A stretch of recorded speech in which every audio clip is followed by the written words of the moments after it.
Bien, tenemos entonces espacio a unas pocas preguntas. Voy a aprovechar unas para... Aquí me han llegado para Rita. Para Jorge. Sí. Algunas están llegando por internet, aquí llegan más preguntas. Sí, ok. Ya. Ok. Bueno, para Rita, dice que Elizabeth Enrique, de la Universidad de la Frontera, las estrategias de evaluación que usted evidencia para el desarrollo del modelamiento matemático, y si tiene que estar diferenciado, que están relacionados con el contenido específico en el currículum. Es decir, estrategias de evaluación, porque se ve, claro, interesante, en Alemania, decía, están entrando también las evaluaciones nacionales. Entonces, ¿cuál es la experiencia en Alemania de las estrategias de evaluación para los estudiantes en estas competencias?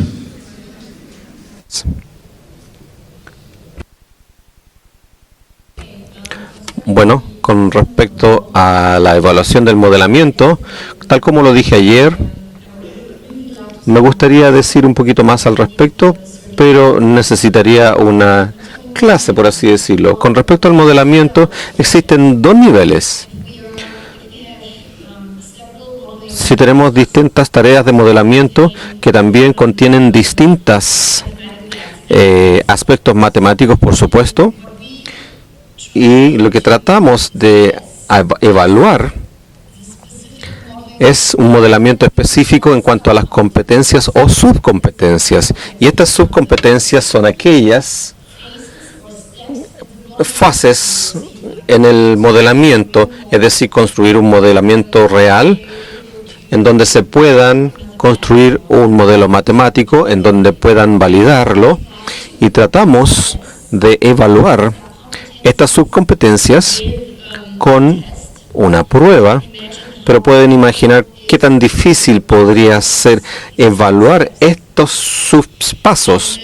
Entonces, un aspecto que también deben mencionar, por ejemplo, estos ítems de pizza con respecto al concierto de rock, las personas necesitan tener habilidades para pensar al respecto del contexto de esto, y esto también, y por eso que esta tarea se hace en PISA, los estudiantes tienen que saber y aprender. Los estudiantes alemanes también han tenido resultados malos.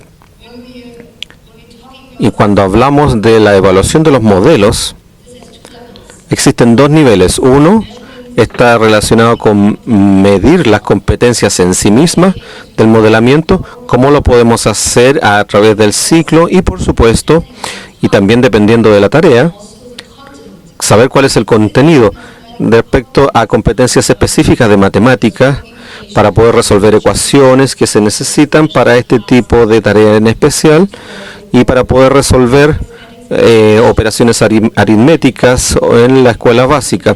Eso depende más que nada de la tarea.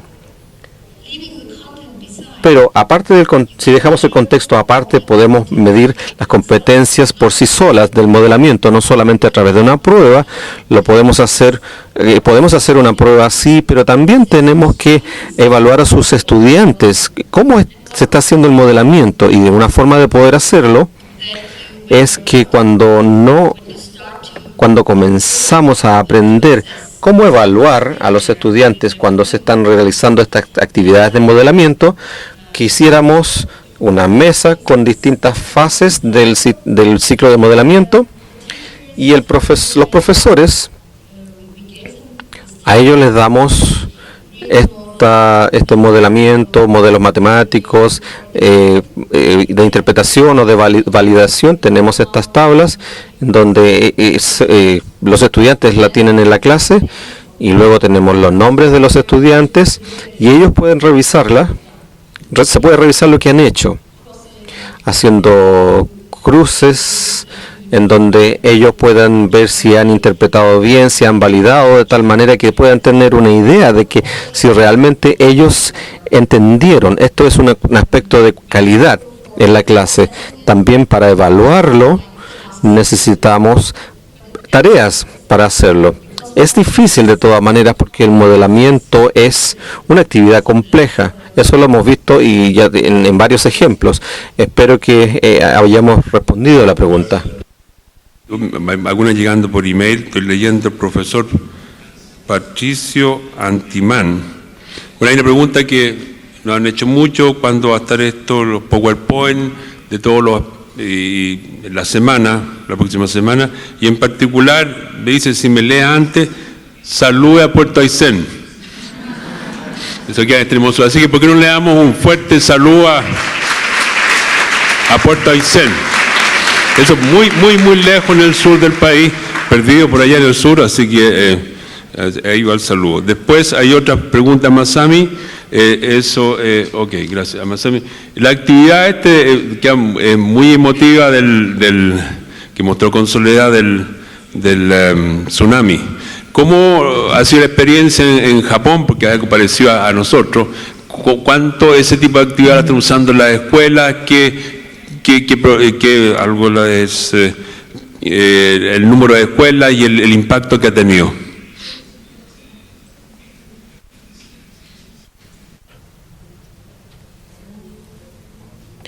¿Puedo utilizar un ejemplo?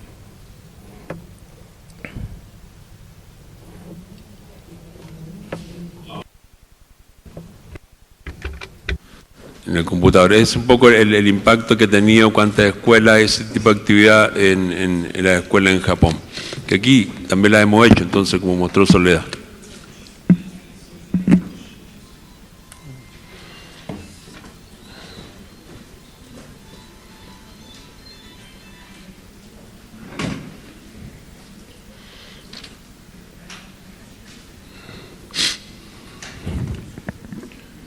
Yeah, ready? Oh. Can I? Okay. This is a. Este es un ejemplo de los científicos y después de este ejemplo tengo otro ejemplo.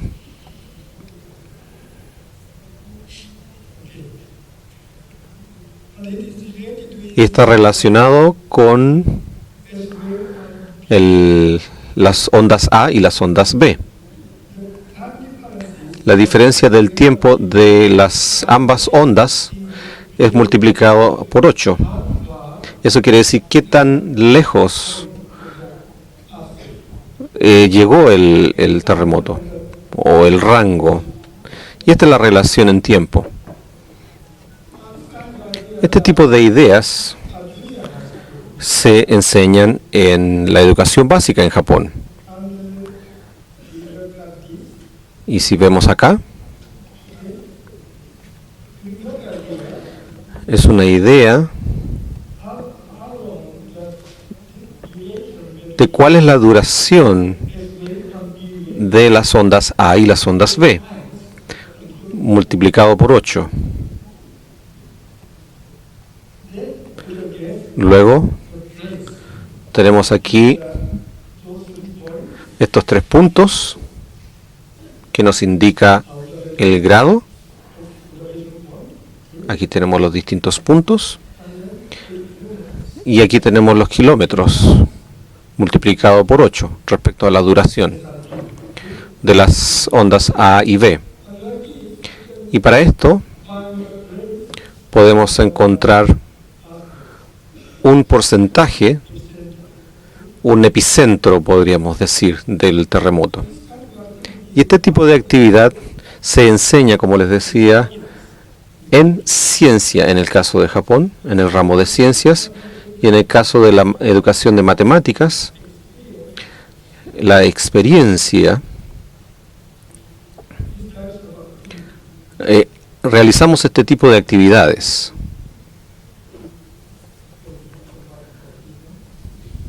Aquí, en esta.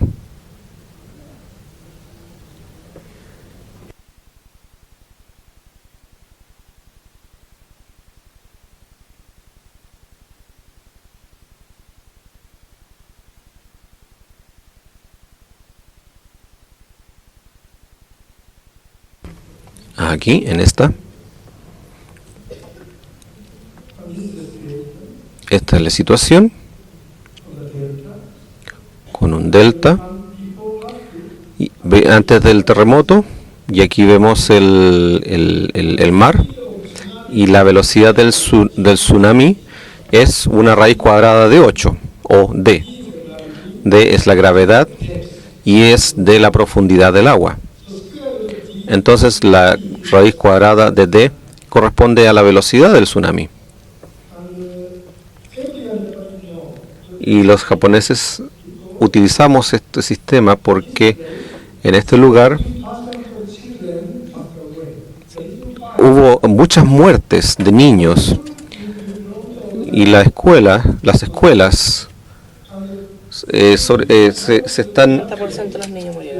Tenemos un 70% de muertes de niños, entonces es una brecha. Pero el tsunami provino de esto. ¿Y por qué? Porque la velocidad del tsunami, mientras más rápido, entonces es peor, también hay más agua. Y por lo tanto la profundidad también es más grande. 8 veces del terremoto. Entonces podemos ver que el tsunami fue mucho más rápido que la Tierra. Entonces este tipo de conocimiento es muy importante. Y yo le pregunté a los niños, de esta tarea le pregunté a los niños, les pedí que desarrollen un problema matemático para el modelamiento. Y en esta etapa, ¿en qué tipo de modelo se puede desarrollar? Y mi necesidad de expectativa era del 8 y este tipo de modelo que tenían que desarrollar. Sin embargo, la mayoría de los niños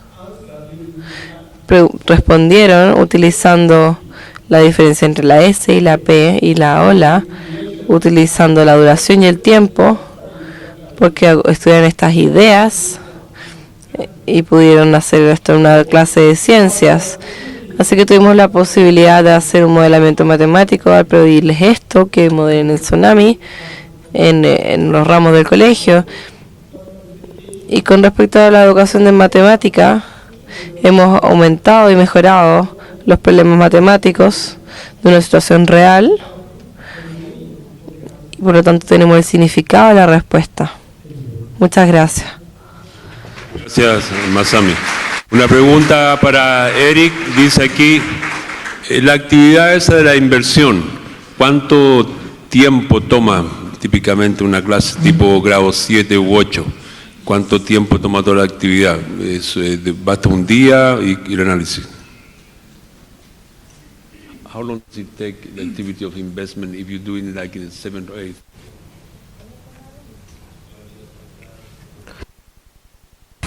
Yo creo que lo podemos hacer en una sola clase dependiendo de qué tanto vayamos hacia en profundidad, cuáles son las preguntas adicionales que le podemos hacer a los estudiantes. La actividad principal yo creo que es una tarea que debería tomar 1 hora, pero lo podemos hacer durar más si es que queremos profundizar. Gracias. Here there's another. El panel aquí, pero yo creo que está dirigido a mi amigo Jorge, porque dice, ¿cuál sería entonces la diferencia entre modelar y representar? Jorge, ¿por qué no? A lo mejor... Sí. Bueno, si esto lo hace Gabriel González, nos dijo la escuela. Profesor de Santiago. Santiago. Bueno, si uno se pone laxo en la terminología, podría decir que es lo mismo, en el sentido que modelar es representar, como decían algunos de mis colegas, el mundo real en un sistema formal o matemático. Pero nuestra postura es distinguir en el sentido que representar, eso lo conversamos una vez con Rafael Núñez, es representar, volver a presentar algo que ya está. Entonces, si uno tiene un concepto matemático, por ejemplo, probabilidad, que es un poco abstracto, uno lo puede representar por porciones. Entonces, la probabilidad de encontrar la bendita pulga en un cierto vértice del polígono queda representada por una porción de pulga o de porción de jugo de pomelo. Eso sería una representación que va al revés de la metáfora, que va de lo concreto a lo abstracto. Aquí bajamos de lo abstracto a lo concreto. Y al modelar estamos yendo en realidad al revés de lo concreto o real, entre comillas, a lo abstracto. Entonces, al ser más preciso la nomenclatura, son como flechas en sentidos opuestos, representar y modelar. Perdona, Jorge, hay algo que yo no entendí. ¿Es la bendita o la maldita la pulga? Según la experiencia previa del observador. Ah, ya. Ok. Ya. En la exposición Jorge usó bendita y después maldita. Bien, aquí hay una pregunta también para todos que hace Eugenia Sandoval de la Escuela Pilar Moliner de Nuez. Creo que es bien interesante, quizá, no sé, Rita podría ayudarnos. Dice, en los colegios que tienen proyectos de integración, no sé cómo traducir esto bien, pero, ¿no es cierto? ¿Cómo se realizaría la adecuación para un óptimo desarrollo de estabilidad y emolamiento matemático en la escuela que tiene un proyecto de integración con niños con mayor... ¿ah? Claro, niños con necesidades especiales, esos proyectos que tienen además niños con necesidades especiales de aprendizaje. Entonces, ¿qué recomendación nos puede dar? Aprovechemos aquí esta Rita, ¿cierto? Para el desarrollo de estabilidad de modelamiento en esas escuelas que tienen estos niños. Problems of Learning. Muchas gracias por esta pregunta que es importante. Yo les voy a dar la respuesta.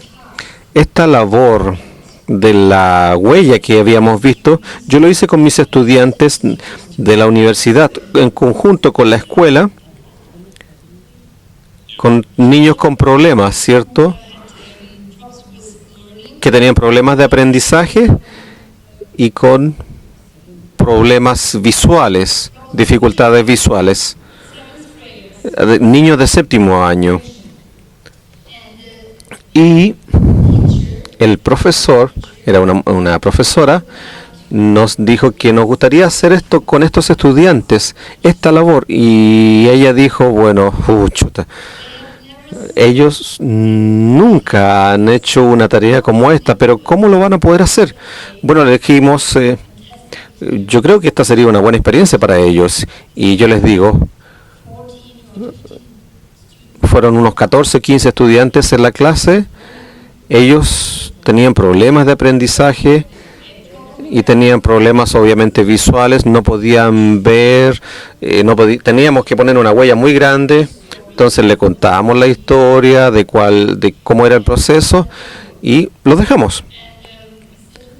Le dijimos al profesor, no debería estar aquí en la sala y solamente ver lo que pasa. Es mejor que salgan, porque ella quería ayudarles a los niños y le dijimos, no, déjenlos que trabajen. Y ellos trabajaron muy bien. Ellos agarraron la idea, cómo había que medirse ellos mismos, tratar de entender cuáles son las ideas, y el conocimiento matemático que ellos tenían en ese nivel funcionó muy bien para ellos. Hicieron sumas, restas, etcétera, pero ellos entendieron la idea que había que hacer algo en relación con la proporcionalidad, ¿cierto? O lo que sea. Pero ellos fueron capaces de comunicar su pensamiento al respecto. Y fue fantástico. Entonces la profesora estaba tan impresionada porque estaban tan metidos en esta actividad que no lo habían hecho nunca antes. Y esta es mi experiencia que yo tuve con estos niños, y lo he hecho en otras partes también, con este tipo de niños. Gracias. Now questions. This is a very complex question and it... A ver. Pero me salvó la campana. Sí que me puedo zafar de esta pregunta.